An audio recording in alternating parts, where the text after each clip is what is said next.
तो मकसद क्या है, चीज़ों को डिस्कस करने नहीं देना, समय नहीं देना, ये एक मकसद सरकार का है। और हम सारे भारत के जनता को ये बताना चाहते थे सदन में बहस करके, और आर्टिकल रूल 267 के तहत राज्यसभा में और लोकसभा में एडजर्नमेंट मोशन लाकर नो कॉन्फिडेंस नो बाद में की, तो लोकसभा में एडजर्नमेंट मोशन और राज्यसभा में 267 ये हम बार बार लाते गए, और राज्यसभा में तो कम से कम 65 लोग रोज 267 में नोटिस देते थे, लेकिन उसको सरकार रिजेक्ट करती थी, बोलने नहीं देती थी। ये एक वहाँ पर स्थिति बनी।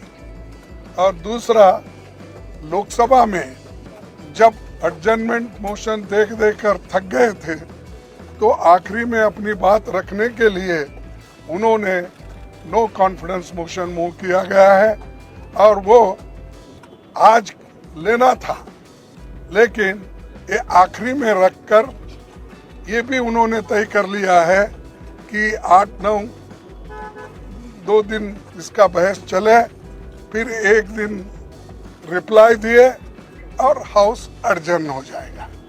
तो मकसद क्या है, चीज़ों को डिस्कस करने नहीं देना, समय नहीं देना, ये एक मकसद सरकार का है। और आखिरी में वो रिप्लाई देकर चले जाएंगे। तो हम इसीलिए हम चाहते थे कि जल्द से जल्द उसको चर्चा में लाना चाहते थे, ताकि हम उसको फिर काउंटर रिप्लाई और हमारे पास जो भी इंफॉर्मेशन है वो शेयर करना चाहते। वो भी मौका हमको मिलने वाला नहीं है, ऐसा मुझे दिख रहा है। अब राज्यसभा में भी बार बार हम उठा रहे हैं, वहाँ पर भी यही स्थिति है, हमको बोलने नहीं दे रहे, यहाँ तक कि मेरे माइक को उठते ही ऑफ कर देते हैं।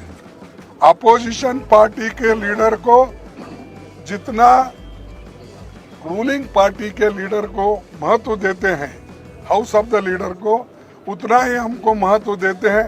ये आश्वासन हमारे चेयरमैन साहब ने हमको दिया था, हाउस में कहा था, लेकिन मुझे मालूम नहीं हो रहा क्यों कि हम जब उठते हैं वो तो आप बोलिए बोलते हैं, 2 मिनट में मेरा माइक बंद, 2 मिनट नहीं 2 सेकंड में मेरा माइक बंद होता है।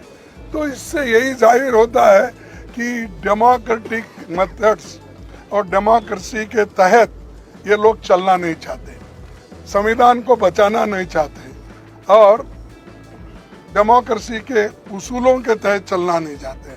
तो इसलिए हम एक होकर मजबूती के साथ लड़ रहे और लड़ते रहेंगे।